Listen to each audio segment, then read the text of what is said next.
And for the first 100 years, every mosque in the entire Islamic world pointed here to Masjid al-Haram, the forbidden gathering place, here in Petra. Is that the city of Mecca is missing on all early maps of Arabia.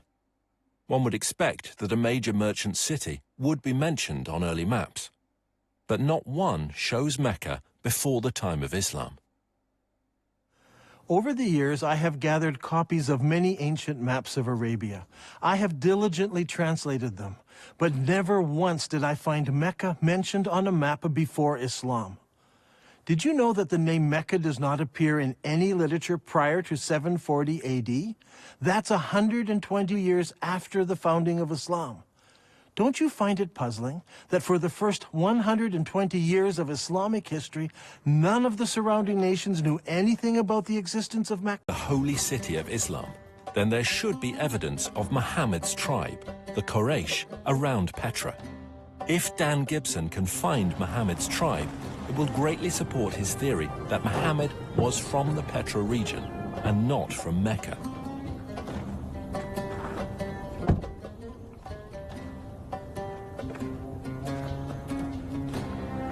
Long ago, this was known as the city of Hawar, or Humayma as it is known today. Archaeologists have uncovered a farmhouse belonging to the Abbasid family and a mosque built sometime later. When the Muslims of Iraq defeated the Umayyads of Damascus, they wanted a member of Muhammad's family to support and legitimize their revolt. And so they came here to Humayma, 27 miles from Petra. It was here that they found Muhammad's family and the Quraysh tribe. They didn't go to Mecca in Saudi Arabia or Medina. They came here to Humayma, 27 miles outside of Petra. It was here that they found the Quraysh tribe and the family of Muhammad, not in Saudi Arabia. Well, Fadi, you already know who this guy is. We've all learned about it. We've had him in our history lessons. Please, what are you asking about? And that's why this book was so groundbreaking. When he came out in 2012 and he asked this question, did Muhammad exist? My understanding of these qira'at was totally different than what findings today are telling all of us, basically, concerning the preservation and the integrity of this book called the Quran. With that in mind, Dr. J, thank you again for being with us here. Today, I believe you are going to address what you called the 30 variant Qurans. And as you know, if I would have been a Muslim right now, I would have been shocked to hear you say there is 30. Yeah, I would have been shocked to see you hear you say there is 2 different Qurans. Yeah, and I can understand. And this is something that I feel sorry for a lot of Muslims who are watching. This may be a shock for many of them. This is understandable. If you've been told this one narrative and this is what the only thing you've ever been permitted to be told, this is the only thing you're not permitted to question, you just believe there is only one Quran. And all the Qurans are exactly the same words, same letters, has never changed since the time of Uthman or the time of Muhammad, and the same that is in heaven. Now suddenly to realize, hold on a minute, there's more than one Quran. We're talking about 30 official Qurans. Here is the 23 that Bernie Powers has now collected down in Australia. He was on the live stream with me a few weeks ago there at Fander Films. Right. He has spent, and his team have spent an enormous amount of time, I don't know how many years, going through these 23 and unpacking, but specifically they have looked at the Warsh and the Hafs. We're going to be getting that to that later in another episode to see what they have found between these two. But I really want to come back to Hatun. Hatun is the one I really want to highlight, because Hatun is the one that has helped me out more than else. We're talking about Hatun Tash, who was my colleague. We were on the ladder together. She was always next to me there at Speaker's Corner every Sunday. And she was the one that actually started collecting these back in 2013, 2014, going around the Arab world. Not herself. She would send other people that to find them. And she came up with this list of 26. So I'm just going to look at the 26. As I put them up, why don't you just go ahead and read them? Because I'm going to desecrate the Arabic. We'll read a few of them, okay. We don't have to read all. So there's the first one. So this one, basically, Riwayat Susi. Okay. This one, Riwayat Hafs an Asim, basically, Abi Ja'far. Okay. So, and he is actually a reader. Yeah. Here, Qira'at Yaqub. Okay, let's go to this guy. Yeah, this one is Duri. He's not the only one. There's another one of his coming up. And you have a Basri in there as well. You have Ibn Amir in here. Here we have Khalaf, basically, عن طريق الدرة. You have Al-Layth ibn Khalid and Warsh and Nafi', Tariq al-Azraq. And here's another Warsh. That's an Asbahani. Asbahani. Here we have Riwayat Ibn Wardan, we have Ibn Jammaz in there, Duri here. I mean, there's so many of them. Riwayat Khalaf an Hamza, Al-Kisa'i. He's a reader. Right? Shu'bah. He is a narrator. Ibn Kathir. Hisham. Right? Hisham ibn Ammar. Al-Bazi. Ibn Kathir, one more time. There's Khalaf there. Right. So Shu'bah. So I have here in this list I think people get the idea that we have so many because the so-called students also disagreed or at least deviated from the reading of their readers. That's why you have multiple times the same name pops up with different narrator. And here's Qalun. So those are the 26. These are the 26 that we held up back there in 2016 where Muhammad Hijab had his crisis. They have grown to what, 37 now? Here's the 37 now that she just sent me this picture. I asked her to say, give me the ones that you have now. She has 37. Well, didn't we just get done saying that there are only 30 authoritative ones? True. There's a lot.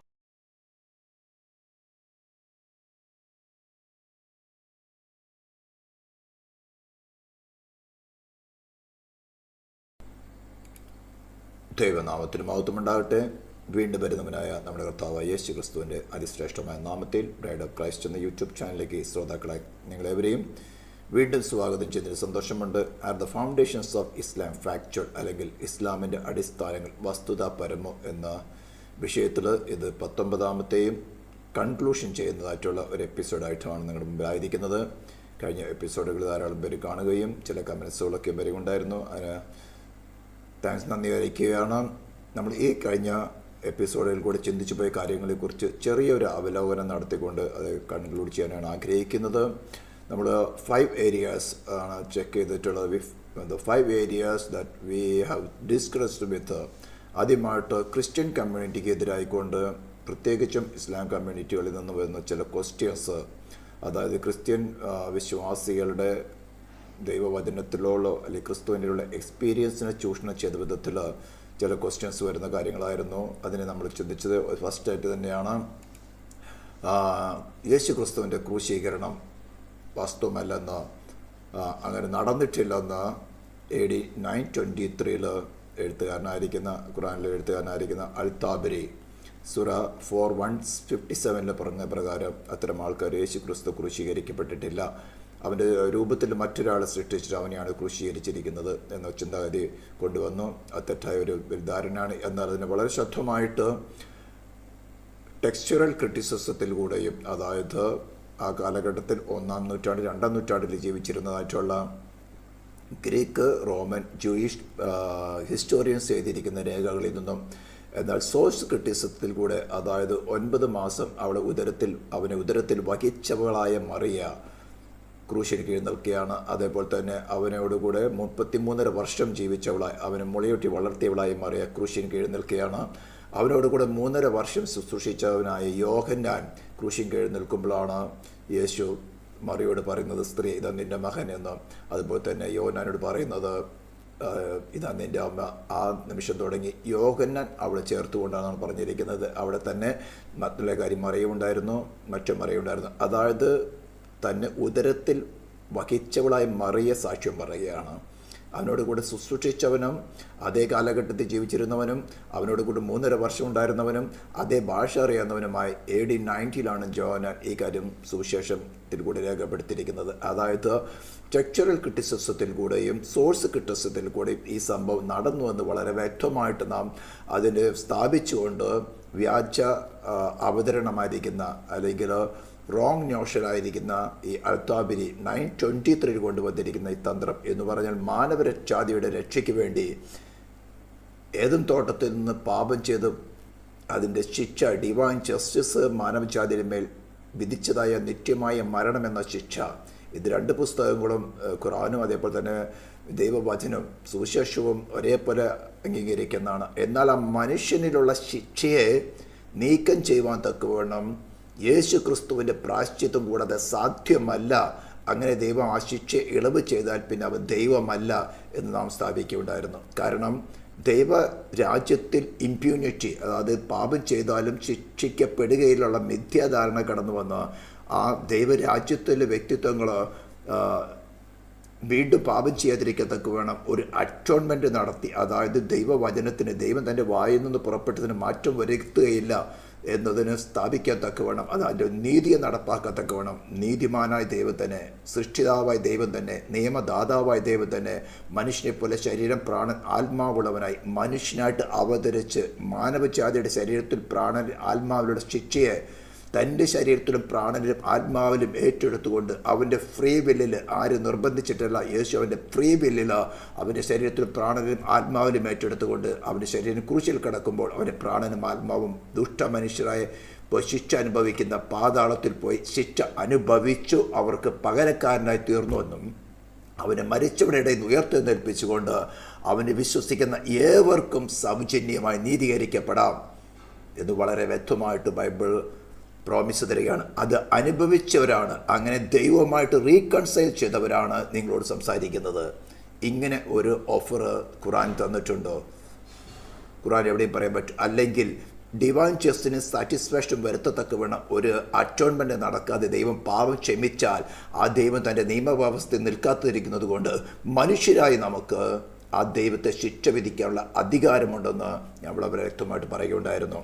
ഇത് മാനവജാതിയുടെ രക്ഷയുടെ വലിയ വിഷയമായതുകൊണ്ടാണ് ഇതിനെ avoid ചെയ്യുന്ന അല്ലെങ്കിൽ neglect ചെയ്യുന്ന ഖുർആൻ എന്ന പുസ്തകത്തിന് എഗൈൻസ്റ്റാണ് ഞാൻ സംസാരിക്കേണ്ടി വരുന്നത്.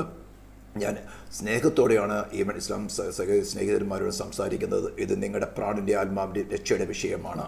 ഒരു ജസ്റ്റ് ആയിരിക്കുന്ന, അതായത് ഡിവൈൻ ജസ്റ്റിസിന് സാറ്റിസ്ഫാക്ഷൻ വരുത്തുന്ന ഒരു അറ്റോൺമെൻറ്റ് കൂടാതെ ദൈവത്തിന് യാതൊരു വിധത്തിലും പാപം ക്ഷമിക്കുവാൻ സാധ്യമല്ല. അതാണ് ജീസസ് ക്രൈസ്റ്റിനെ കുറിച്ചുള്ള സുവിശേഷത്തിന് ഏറ്റവും ഗ്രേറ്റ്നെസ് ആയിട്ട് പറയാനുള്ളത്.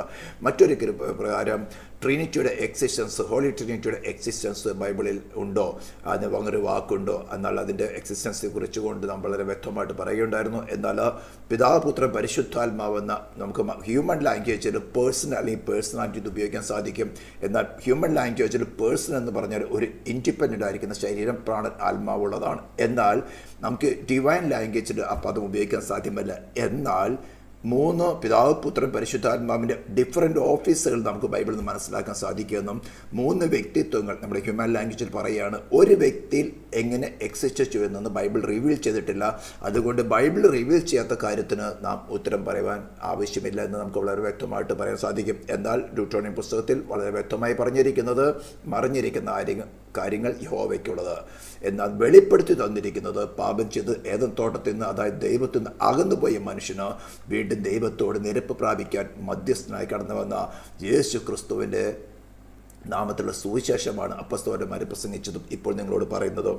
മറ്റൊരു കാര്യമായിരുന്നു humanity and divinity of Jesus Christ. എന്തുകൊണ്ട് യേശു ക്രിസ്തുവിന് ഒരു ഹ്യൂമാനിറ്റി ഉണ്ടായിരിക്കണം? യേശു ക്രിസ്തു ദൈവമായിരുന്നോ? ഈ കാര്യങ്ങളെക്കുറിച്ചുള്ള ഡീറ്റെയിൽ ആയിട്ടുള്ള എക്സ്പ്ലനേഷൻ നമ്മൾ ഒരു എപ്പിസോഡുകൾ വളരെ വ്യക്തമായിട്ട് പറഞ്ഞിട്ടുണ്ട്.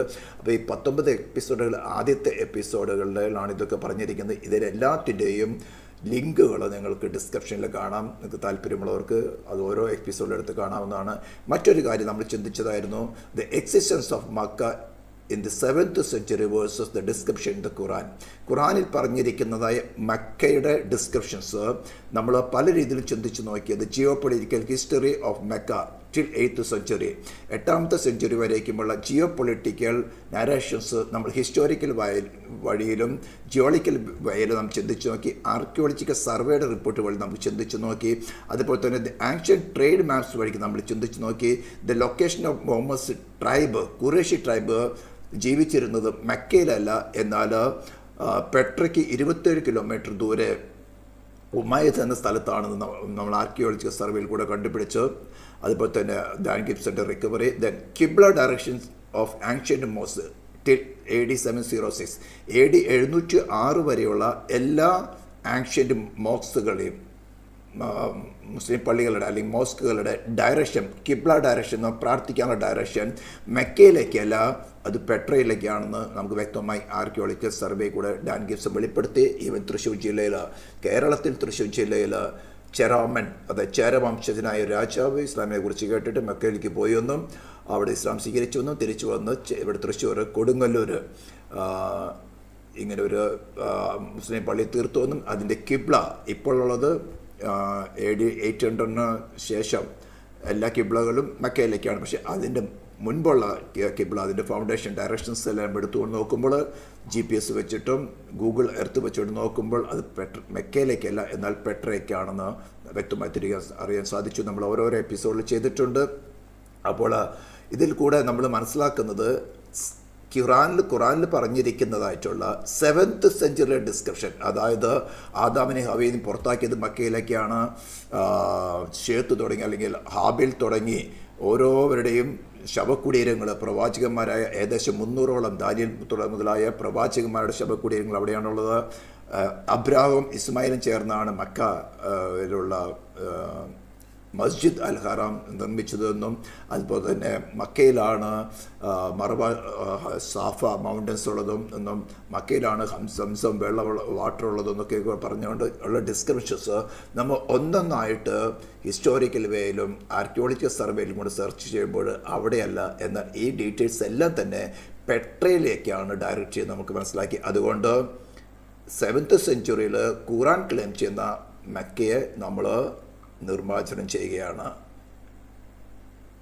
അടുത്ത കാര്യം നമ്മൾ ചിന്തിക്കുകയായിരുന്നു the existence of Muhammad in the century versus the descriptions about him in the Quran. ഖുറാനിൽ അതായത് AD 570 തുടങ്ങി 570 മുഹമ്മദ് ജനിച്ചു. 610 തുടങ്ങി 632 വരേക്കും അവന് ദൈവത്തിൽ നിന്ന് അരുളപ്പാടുകൾ ലഭിച്ചു. അത് ഹ്യൂമാനിറ്റിക്ക് വേണ്ടിയിട്ടുള്ള ഏറ്റവും ഫൈനലായിരിക്കുന്ന റെവലേഷൻസ് ആണ്. അതിനു മുമ്പുള്ള എല്ലാ റെവലേഷൻസും ഈവൻ ജീസസ് ക്രൈസ്റ്റ് തുടങ്ങി അങ്ങ് ഉൽപ്പത്തിയുടെ 3:15 പറഞ്ഞിരിക്കുന്ന യേശുവിൻ്റെ കന്യാജന്മത്തെക്കുറിച്ച് പറഞ്ഞിരിക്കുന്നതും സൈത്താൻ്റെ തലയത്തെക്കുറിച്ച് തകർക്കുന്നതുമായിട്ട് പറഞ്ഞിരിക്കുന്ന പ്രവചനങ്ങളും അങ്ങനെയുള്ള എല്ലാ പ്രൊഫസികളും വൈഡായി തീർന്നുകൊണ്ട് ഇതാണ് വെളിപ്പാടുകളാണ് സൂപ്പർസൈഡ് ചെയ്തത്, അത് ഹോൾ ഹ്യൂമാനിറ്റിക്ക് വേണ്ടിയുള്ളതാണ് പറഞ്ഞതുകൊണ്ട് നമ്മളത് ഡീപ്പായിട്ട് ചിന്തിക്കേണ്ട ആവശ്യകത കൊണ്ട് നമ്മളതിനെ ഓരോ രീതിയിലും ചിന്തിച്ച് നോക്കി.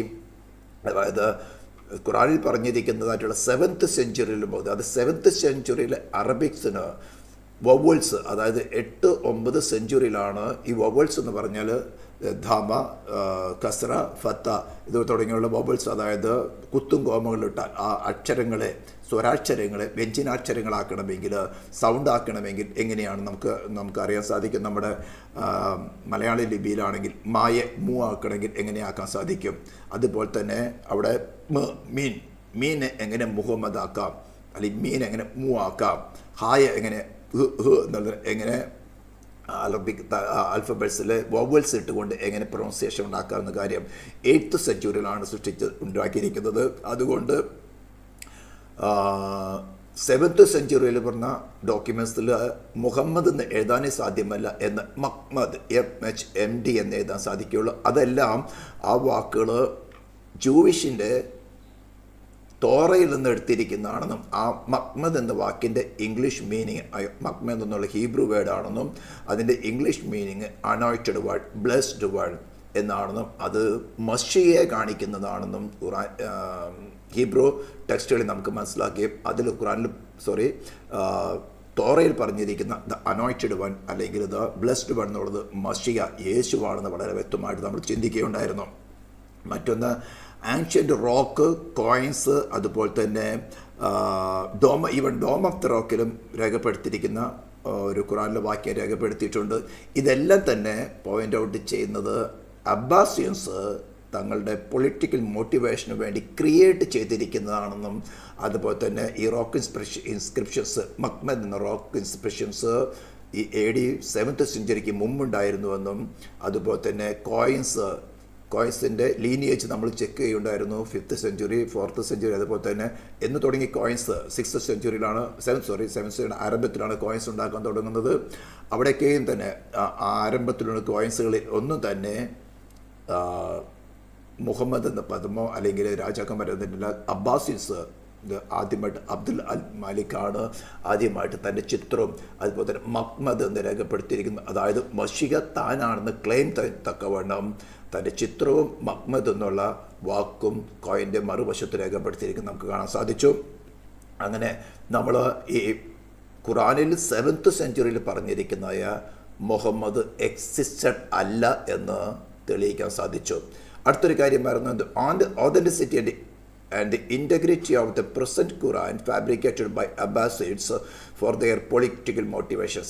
ഇന്ന് ലഭിച്ചിരിക്കുന്ന അല്ലെങ്കിൽ 923 എന്നോ അല്ലെങ്കിൽ 1924 എന്നോ അല്ലെങ്കിൽ അബ്സ് ഖുറാനാണ് ഏറ്റവും കൂടുതൽ 90% മുസ്ലിം സ്നേഹിതന്മാർ ഉപയോഗിക്കുന്നത്. ആ ഖുറാൻ്റെ ഫൈനൽ വേഴ്സിനും അതിൽ പറഞ്ഞിരിക്കുന്ന ഡിസ്ക്രിപ്ഷൻസുമായിട്ട് നമ്മൾ താരതമ്യപ്പെടുത്തി നോക്കുമ്പോൾ അതിൻ്റെ ഇൻറ്റഗ്രിറ്റി, അതായത് ഇതിൻ്റെ ഒറിജിനൽ മാനുസ്ക്രിപ്റ്റ്സ് നമ്മൾ ആരംഭത്തിൽ കൂടി ചിന്തിക്കുകയുണ്ടായിരുന്നു. മുഹമ്മദിൻ്റെ റിക്വസ്റ്റ് പ്രകാരം ജിബ്രീൽ ദൂതൻ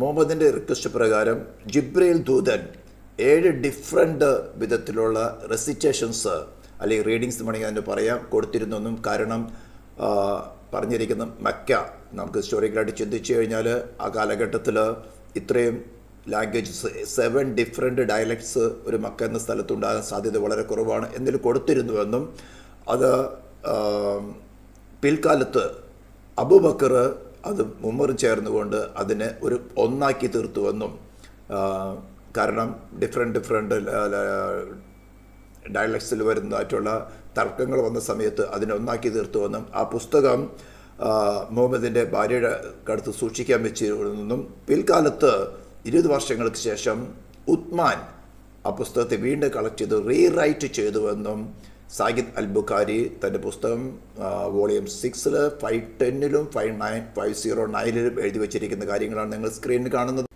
അപ്പോൾ ഇത്തരം കാര്യങ്ങൾ നമുക്ക് മനസ്സിലാകുന്നത് ഇന്ന് ലേറ്റസ്റ്റ് ആയിരിക്കുന്ന അവിടെ സ്കോളേഴ്സോ അല്ലെങ്കിൽ ലളിതന്മാരായിരിക്കുന്ന പാവപ്പെട്ട മുസ്ലിം വിശ്വാസികളോ ധരിച്ചു വച്ചിരിക്കുന്നത് സ്വർഗത്തിലെ ക്ലേ ടാബ്ലറ്റിൽ എഴുതപ്പെട്ടിരുന്നതും മുഹമ്മദിന് റിവീൽ ചെയ്ത് കൊടുത്തതുമായ 7 ഡിഫറെൻ്റ് ടൈപ്പിലെ ഡയലക്ട്സിൽ കൊടുത്തിരിക്കുന്നതുമായ ഒന്ന് തന്നെയാണ് ഇന്നും അവരുപയോഗിക്കുന്നതാണെന്ന്. എത്രയോ പ്രാവശ്യങ്ങൾ റീറൈറ്റ്സ് വന്നു, ഡിലീഷൻസ് വന്നു, അഡീഷൻസ് വന്നു, റിമൂവൽസ് വന്നു, ഓവർ റൈറ്റിംഗ് വന്നു, ഡബിൾ ലെയറിലുള്ള മാനുസ്ക്രിപ്റ്റ്സുകൾ ഇന്ന് നമ്മൾ മാനുസ്ക്രിപ്റ്റ്സ് കണ്ടിരുന്നു. അങ്ങനെ നോക്കുമ്പോൾ ഇതിൻ്റെ ഇൻറ്റഗ്രിറ്റി നഷ്ടപ്പെട്ടു എന്ന് നമുക്ക് മനസ്സിലാകുന്നുണ്ട്. എന്നാൽ ഞാൻ വീണ്ടും പറയുന്നത് മക്ക എന്നൊരു സ്ഥലമില്ലെന്നോ മുഹമ്മദ് എന്നൊരു വ്യക്തിയില്ലെന്നോ അല്ലെങ്കിൽ ഖുറാൻ എന്നൊരു പുസ്തകമില്ലെന്നോ ഇസ്ലാമിൻ്റെ വിശ്വാസത്തെ കോറിലേറ്റിപ്പിക്കുവാനേ അല്ല ഞാൻ പറയുന്നത്. 7-ാം നൂറ്റാണ്ടിൽ, അതായത് 4 കാര്യങ്ങളാണ് ഇവിടെ ഡിസ്കസ് ചെയ്യുന്നത്. മക്ക എന്നൊരു സ്ഥലം, ഒരു മനുഷ്യൻ, മുഹമ്മദ് എന്ന പേരുള്ളൊരു മനുഷ്യൻ, ഖുറാൻ എന്ന പേരുള്ള പുസ്തകം. 7-ാം നൂറ്റാണ്ടിൽ അബ്ബാസിസ് അവരുടെ പൊളിറ്റിക്കൽ മോട്ടിവേഷന് വേണ്ടി, അതായത് ഉമായിസിനെ പരാജയപ്പെടുത്തിയതിന് ശേഷം ഖുറേഷി വംശത്തിലുള്ള ഒരു ലീനിയേജ് അവർക്ക് കിട്ടുവാൻ തക്കവണ്ണം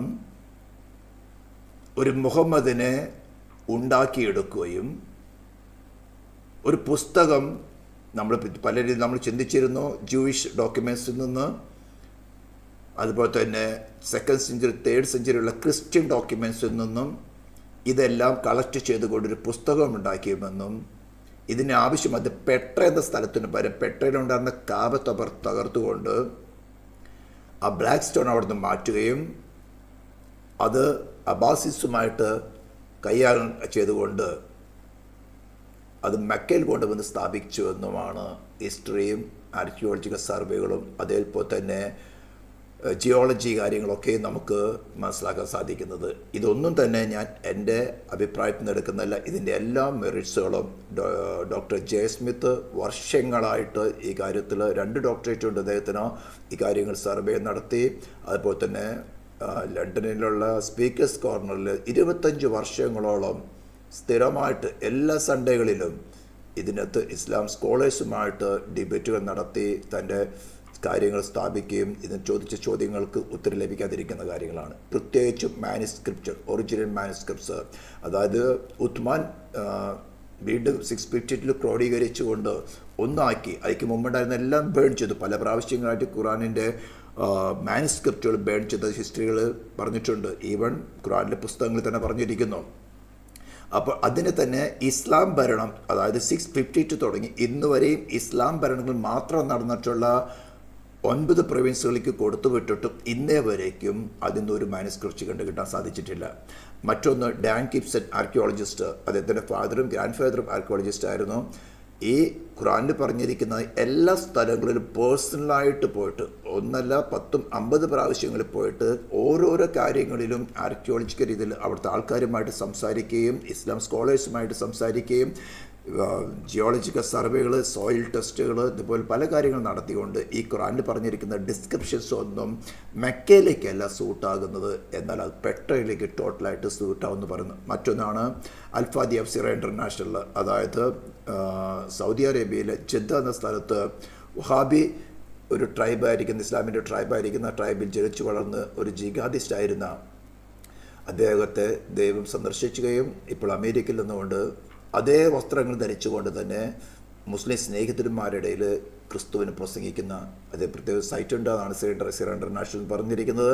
മറ്റൊന്ന് ഈ പ്രമുഖമാരായ വ്യക്തികളുടെ സർവേകളും ഹിസ്റ്ററി നോളജുകളും അവരുടെ ഡോക്ടറേറ്റുമുള്ള ഡിഫറൻറ്റ് കാര്യങ്ങളാണ് ഞാൻ പറഞ്ഞു വരയ്ക്കുന്നത്. ഡോക്ടർ ഗുണ്ടർ ലുംഗിൻ, അദ്ദേഹം ഒരു ജർമ്മൻ ഹിസ്റ്റോറിയനാണ്, തിയോളജിനുമാണ്, ഫിലോളജിസ്റ്റാണ്, അറബിസ്റ്റാണ്, ജർമ്മൻ പ്രൊട്ടസ്റ്റന്റ് തിയോളജിസ്റ്റാണ്, ഫിലോജിസ്റ്റ് സ്കോളറാണ്, doctor in Arabist and Islamist. ഇദ്ദേഹത്തിൻ്റെ ഏറ്റവും പ്രധാനപ്പെട്ട ഒരു തിസിസാണ് PhD ഉള്ളത്. 1960 to 1965 he has the director of the German Goethe Institute in Aleppo, Syria. അദ്ദേഹത്തിൻ്റെ ഏറ്റവും പ്രധാനപ്പെട്ട ഒരു PhDക്ക് വേണ്ടിയുള്ള സബ്മിഷനായിരുന്നു സിറിയക് 5th and 6th സെഞ്ചുറിയിലുള്ള ഡോക്യുമെൻസിൽ നിന്ന് കോപ്പി അടിച്ചിട്ടാണ്, അതായത് ക്രിസ്ത്യൻ ഹൈംസിൻ്റെ കോപ്പികൾ അത് ചേഞ്ച് ചെയ്തത്. ഇന്ന് പ്രസൻ്റ് ആയിരിക്കുന്ന അറബിക് ടെസ്റ്റുകളെ, ഖുറാനിലെ അറബിക് ടെസ്റ്റുകൾ എടുത്തുകൊണ്ട് സിറിയക് ടെസ്റ്റുകളിലുള്ള വവൽസ് ആഡ് ചെയ്തു. അറബിക്കിലുള്ള പ്രസൻറ്റ് വവൽസിനെ മാറ്റിയിട്ട്, അതായത് ഫത്ത, ധാമ, കസ്ര ഇതെല്ലാം മാറ്റിയിട്ട് സിറിയക് ടെസ്റ്റിൻ്റെ വവൽസിനെ ആഡ് ചെയ്തപ്പോൾ അദ്ദേഹത്തിന് കണ്ടുപിടിക്കാൻ സാധിച്ചത് വലിയ പ്രസിദ്ധമായ വിഷയമാണ്. വളരെ കോൺട്രവേഴ്ഷ്യൽ ബന്ധമായിരുന്നു. അതായത് അദ്ദേഹത്തിൻ്റെ PhDക്ക് ഏറ്റവും ഡോക്ടറേറ്റിൽ ഏറ്റവും ഉന്നതമായിരിക്കുന്ന എക്സിമം ഒപ്പോസ് എന്ന ഗ്രേഡ് കിട്ടേണ്ട സ്ഥാനത്ത് കിട്ടുകയും ചെയ്തു. എന്നാൽ അദ്ദേഹത്തെ യൂണിവേഴ്സിറ്റി പുറത്താക്കി. അദ്ദേഹം കണ്ടുപിടിച്ചത് ഇത് കോപ്പി ചെയ്തിരിക്കുന്നത് 2nd, 3rd, 4th സെഞ്ചുറിയുള്ള ക്രിസ്ത്യൻ ഹൈമിസിൽ നിന്ന് കോപ്പി ചെയ്തിരിക്കുന്നതാണെന്ന്. മറ്റൊന്ന് ഞാൻ പറഞ്ഞു, കുറച്ച് കോപ്പി ചെയ്തിരിക്കുന്നത് മക്മദ് എന്ന വാക്ക്, അതുപോലുള്ള കാര്യങ്ങൾ, അല്ലെങ്കിൽ മോശയുടെ കാര്യങ്ങൾ, ആദാമിനെ ഹബയെക്കുറിച്ചുള്ള കാര്യങ്ങൾ, അബ്രാമിനെ കുറിച്ചുള്ള കാര്യങ്ങൾ, മോശയ്ക്ക് മുൾപ്പടപ്പിൽ പ്രത്യക്ഷപ്പെട്ട കാര്യങ്ങൾ, ഇതെല്ലാം കോപ്പി ചെയ്തിരിക്കുന്നത് പഴയ നിയമത്തിൽ നിന്നുള്ള കാര്യങ്ങളാണെന്ന് വളരെ വ്യക്തമായിട്ട് മനസ്സിലാക്കാൻ സാധിക്കുന്നു. മറ്റൊരു കാര്യമാണ് ഡോക്ടർ ഡാൻ ബ്രൂബെക്കേഴ്സിൻ്റെ ബുക്ക്. 4000 മാനുസ്ക്രിപ്ച്വൽ കറക്ഷൻസ്, ഡിലീഷൻസ്, അതുപോലെ ഫോട്ടോ അടക്കം നിങ്ങൾക്ക് പുസ്തകത്തിൽ മേടിക്കാൻ കാണാൻ സാധിക്കും. ഏകദേശം 4000 rupees കൊടുത്താൽ ഇന്ത്യയിൽ ഇത് ആമസോണിൽ അവൈലബിൾ ആണ്. Corrections in early Quran manuscripts എന്ന് പറഞ്ഞുകൊണ്ട് എല്ലാത്തിനും ഫോട്ടോകൾ കൊടുത്തിട്ടുണ്ട്. ഡിലീറ്റ് ചെയ്തിരിക്കുന്നത്, അഡീഷൻ ചെയ്തിരിക്കുന്നത്, ടേപ്പ് ഒട്ടിച്ചിട്ട് അതിൻ്റെ മേളിൽ എഴുതിയിരിക്കുന്നത് ഡബിൾ ലെയർ, അതായത് ഒരു ലെയർ എഴുതിയിരിക്കുന്നതിന് മേളിൽ നിന്ന് മായ്ച്ചു കളഞ്ഞിട്ട് വേറെ ലെയർ എഴുതി, എന്നാൽ പിൽക്കാലത്ത് ആ ബോട്ടം ലെയർ എക്സ്പോസായി വന്നിരിക്കുന്നത്. ഇങ്ങനെയുള്ള 4000-ഓളം കറക്ഷൻസ് അദ്ദേഹം സർവേ ചെയ്ത് കണ്ടുപിടിച്ചിട്ട് ഇതിൻ്റെ വളരെ വില കൊടുക്കേണ്ടി വന്നിട്ടുണ്ട്. ജീവൻ്റെ പോലും വില കൊടുത്തിട്ടാണ്. എന്തിനു വേണ്ടിയാണ് ചെയ്യുന്നത്? ഇസ്ലാം തെറ്റാണ് സ്ഥാപിക്കുവാനല്ല, ട്രൂത്ത് എന്താണ് സ്ഥാപിക്കാൻ. വേൾഡ് പോപ്പുലേഷനിൽ 8 ബില്യൺ ആൾക്കാരിൽ 22% ആൾക്കാരുമാണ് ഈ സത്യം അറിയാതെ ഇതിൻ്റെ പുറകിലായിരിക്കുന്നത്. ജീവൻ വെച്ചു കൊടുക്കാൻ പോലും തയ്യാറുള്ള സ്നേഹിതന്മാരാണ് അവർ. അവർ സത്യം അറിയട്ടെ എന്ന കാര്യത്തിന് വേണ്ടി ജീവനെ വെച്ച് കൊടുത്തുകൊണ്ടാണ് അവരിതൊക്കെ ചെയ്യുന്നത്. മറ്റൊന്നാണ് ഡോക്ടർ പാട്രിഷ്യ ക്രോണെ, ഒരു ഹിസ്റ്റോറിയൻ ആയിരിക്കുന്നത്. ക്രോണയുടെ ഏറ്റവും പ്രധാനപ്പെട്ട സർവേ ആയിരുന്നു ഓൾഡ് ട്രേഡ് റൂട്ടുകൾ, അതായത് പ്രത്യേകിച്ചും ഇന്ത്യയുടെയും ചൈനയുടെയും ഭാഗത്തു നിന്നും യൂറോപ്യൻ കൺട്രികളിലേക്ക് ട്രേഡ് നടത്തണമെങ്കിൽ അന്ന് കാലത്ത് ഉണ്ടായിരുന്ന ട്രേഡ് റൂട്ടിനെ കുറിച്ചുള്ള സർവേ. ഇത് ഇസ്രേക്ക് ആ ലൊക്കേഷനിലുള്ള, അതായത് പ്രത്യേകിച്ചും അറബിക്കിൻ്റെ തന്നെ ഡിഫറെൻറ്റ് ഡയലക്ട്സുകൾ, എഴുത്ത് ഉള്ള അക്ഷരങ്ങളുള്ള ലിപിയുള്ളതായിട്ടുള്ള 15 ലാംഗ്വേജുകൾ വായിക്കുവാനും എഴുതുവാനും സംസാരിക്കാനും അറിയുന്ന ഒരു ഡോക്ടറാണ്. ആ സ്ഥലങ്ങളിലെല്ലാം പോയിട്ട് അതിൻ്റെ ഒറിജിനൽ ഡോക്യുമെൻറ്റ്സ് സർവേ ചെയ്ത്, ഗ്രാഫുകൾ, മാപ്പുകൾ സർവേ ചെയ്ത്, അതായത് AD 8th സെഞ്ചുറിക്ക് മുൻപേ മക്ക എന്നൊരു സ്ഥലം അല്ലെങ്കിൽ ട്രേഡ് മാപ്പിലും ഇല്ലായിരുന്നു, ആൻഷ്യൻ സെക്കൻഡ് സെഞ്ചുറികളും തേർഡ് സെഞ്ചുറികളും മാപ്പുകളിലും ഇല്ലായിരുന്നു വളരെ വ്യക്തമായിട്ട് സർവേ ചെയ്ത് കണ്ടുപിടിച്ചു. ഇതെല്ലാം വളരെ വളരെ ആഴത്തിലുള്ള വർക്കുകൾ, വളരെ എഫേർട്ടുകൾ ഇതിനാവശ്യമാണ്, വളരെ പണച്ചെലവ് ആവശ്യമാണ്, വളരെ വളരെ യാത്രകൾ ആവശ്യമാണ്. ഇതിൻ്റെ എല്ലാം ബേസിസ് എന്ന് പറയുന്നത് മാനവജാതിക്ക് വേണ്ടി തൻ്റെ ജീവനെ കൊടുത്ത തൻ്റെ പുത്രനെ യാഗമായി നമ്മുടെ മേൽ വരേണ്ട ശിക്ഷയെ തൻ്റെ പുത്രൻ്റെ മേൽ, അതായത് കോടി കോടി വാടി വരുന്ന ജനങ്ങൾ യുഗായുഗങ്ങൾ നരകത്തിൽ വെന്തെരിയുന്നതിനേക്കാൾ തൻ്റെ പുത്രൻ അല്പസമയം പാതാളത്തിൽ പോയി വെന്തെരിയുന്നത് നല്ലെന്ന് കണ്ട് തൻ്റെ പുത്രനെ മനുഷ്യർക്ക് പകരമായി ശിക്ഷ അനുഭവിക്കുവാൻ ദൈവക്രോധാഗ്നിയുടെ പാനപാത്രം മുഴുവൻ കുടിച്ചുകൊണ്ട് മാനവജാതിക്ക് ഒരു ഫ്രീ ഓഫർ തരികയാണ്. അവനെ വിശ്വസിക്കുന്നവനെ സൗജന്യമായി നീതീകരിക്കാമെന്ന് പറഞ്ഞാൽ പാപം ക്ഷമിച്ചു കിട്ടിയവരായിട്ടല്ല. യേശു ക്രിസ്തു ഒരു കാലത്തും പാപം ചെയ്യാതിരുന്നത് പോലെ യേശുവിൽ വിശ്വസിക്കുന്നവനെ ഡിവൈൻ ഗവൺമെൻറ് കണക്കിടുന്നത് ഒരു കാലത്തും പാപം ചെയ്യാത്തവരായിട്ടാണ്. അതുകൊണ്ട് ഡിവൈൻ ജസ്റ്റിസ് ശിക്ഷയല്ല വിധിക്കുന്നത്, യേശുവിനെ കിട്ടേണ്ട സംരക്ഷണവും യേശുവിനെ കിട്ടേണ്ട പ്രതിഫലവും അതാണ് പിതാവിനോട് കൂടെ അല്ലെങ്കിൽ ദൈവത്തോടു കൂടെയുള്ള ഈക്വൽ സിംഹാസനമാണ് ബൈബിൾ ഓഫർ ചെയ്യുന്നത്. ഇതിലേക്കാണ് നിങ്ങൾ വിളിക്കുന്നത്. I'm not preaching a religion, I'm not preaching Bible, but I'm preaching the Christ crucified for your personal salvation. തുടർന്നുള്ള ഷോർട്ട് വീഡിയോയും കൂടെ കണ്ടുകൊണ്ട് നിങ്ങൾക്ക് ഈ സബ്ജക്റ്റിൽ എന്തെങ്കിലും ക്വസ്റ്റ്യൻസോ അല്ലെങ്കിൽ തർക്കത്തിന് വേണ്ടിയല്ല, നിങ്ങൾക്ക് എന്തെങ്കിലും അഭിപ്രായങ്ങളുണ്ടെങ്കിൽ നിങ്ങൾ കമൻസിൽ രേഖപ്പെടുത്താം. ഞാൻ പ്രത്യേകിച്ച് പറയുന്നത് അധികം ഞാൻ റിപ്പീറ്റ് ചെയ്യുന്നില്ല, എനിക്ക് ലൈക്സ് കിട്ടാനോ അല്ലെങ്കിൽ വ്യൂവേഴ്സിന് കൂട്ടി കിട്ടാനല്ല. ഈ സത്യങ്ങൾ ഇവരെല്ലാം വർക്കൗട്ട് ചെയ്തത് ഈ സത്യങ്ങൾ മറ്റുള്ളവരിലേക്കും ചെയ്തു തരട്ടെ എന്നുള്ള പ്രത്യാശയോടു കൂടിയാണ്. ഇതിൻ്റെ മിഷൻ എന്താണെന്ന് പല വീഡിയോകളും പറഞ്ഞിരുന്നു, നിങ്ങൾക്ക് തന്നെ വായിക്കാൻ സാധിക്കുന്നു. ക്രിസ്ത്യൻ കമ്മ്യൂണിറ്റിയിലുള്ള അവരുടെ വിശ്വാസത്തെ സംരക്ഷിക്കുക, അതേപോലെ വ്യാജ നോഷൻസുമായിട്ട് തെറ്റിദ്ധരിപ്പിക്കുന്ന ധാരണയുമായിട്ട് കടന്നു വരുന്നവരോട് ചെറുത്തു നിൽക്കുവാൻ അല്ലെങ്കിൽ അവരെ ക്രിസ്തുവിന് വേണ്ടി അവരുടെ പ്രാണനും ആത്മാവും രക്ഷിക്കാൻ തക്കവണ്ണം കേൾക്കുന്നവരെ സജ്ജരാക്കുക എന്നൊരു ലക്ഷ്യത്തോടു കൂടിയാണ് ഇത്തരം വീഡിയോകൾ ചെയ്തിരിക്കുന്നത്. ദൈവം നിങ്ങളെ സഹായിക്കട്ടെ. Series looking at what Abdul Malik needed. Abdul Malik, who was, I would suggest, he was a Nabatean. He lived north of Petra. He lived way up in Damascus. But he was an Umayyad caliph. He was probably the greatest of the Umayyad caliphs, ruled from 685 to 705. And he was the one that created the whole Arab identity. Remember, we talked about this. And in creating the Arab identity, he first needed to create a man, a prophet, because the Nabateans, the Arabs, didn't have a prophet. The Nabateans didn't have a prophetic line. They didn't have also any revelation like the Jews and the Christians, who were their cousins. The Jews and the Christians, they had a prophetic line through Isaac. They also had Revelation, the Old and the New Testament, the Old for the Jews, the New for the Christians. They needed to have that kind of identity. They already now controlled that whole swath of land that Abdul Malik, by that time, he controlled the swath of land from Andalusia all the way over to India. That was an enormous amount of land, but they had nothing to show for it as far as their identity. And that's why he needed a man. And that's why he builds the Dome of the Rock. We talked about this, puts it above the Church of the Sepulchre. And we're going to introduce that a bit more. We're going to unpack that. So once he found he got a man, and he introduced him on that Dome of the Rock. That's where he introduced the name, Muhammad. He also introduced it on coins. That's another series that we've done, is looking at the coins, where that is introduced with him. He is the one that introduced it. On the same year, actually a year later, after he introduced it on the Dome of the Rock and on the protocols, he then introduces the man's name. There's his prophet. And of course, then they needed a book, because a prophet has to have a revelation. Every prophet has a revelation. Where was this revelation? And that's why the Quran starts to begin put together. And we're doing a whole series on when the Quran, the manuscripts that have been put together. In fact, we're going to be doing a great one on looking at where are these earliest manuscripts, how many are they. That's something that we're going to really tackle, because they claim that there are not just 6 manuscripts now. They're claiming more. And we're going to look at every one of them. This is exciting. But once you have the man, then you have the book, then you need to have the place. Well, the place was already there. The place was already there. The place already existed for Abdul Malik. That was not a problem. He didn't need a place. The place was right there in Petra. That's right. And the narrative today, though, does not say it's in Petra at all.